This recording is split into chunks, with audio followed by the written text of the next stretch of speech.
ধারণা করে কথা বলা নিষেধ ইসলামে। ওয়া ইন্না যান্না লা ইউগনি মিনাল হাক্কি শাইআ, আল্লাহ বলেন ধারণা কখনো সত্যের বিকল্প হতে পারে না। আপনাকে সত্যটা জেনে বলতে হবে। আমরা এরকম সমাজে অনেক করি, অনেক আপনি পাবেন। ধরেন যে আপনাকে আপনার এক বন্ধু দেখলো, রিক্সা দিয়ে যাচ্ছেন, আপনার পাশে এক নারী বসা, তো সে অনেক কিছু খারাপ ধারণা করতে পারে। এরকম হয় না সমাজে? তো এমন হতে পারে যে আপনি আপনার ছোট বোনকে নিয়ে বেরিয়েছেন, হতে পারে না? কিন্তু আপনি তো একটা ধারণা করে ফেললেন অন্য কিছু।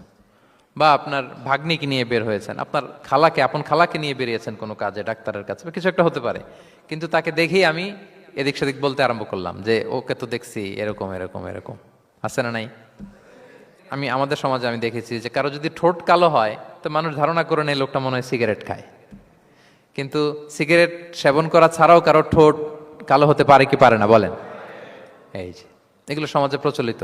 বিয়ে করার পর পর ইমিডিয়েট যদি কেউ একটা গাড়ি কিনে বা হুন্ডা কিনে, এটা কি বলে বলেন তো? এই বোধহয় শ্বশুর বাড়ি থেকে যৌতুক নিয়ে আসছে।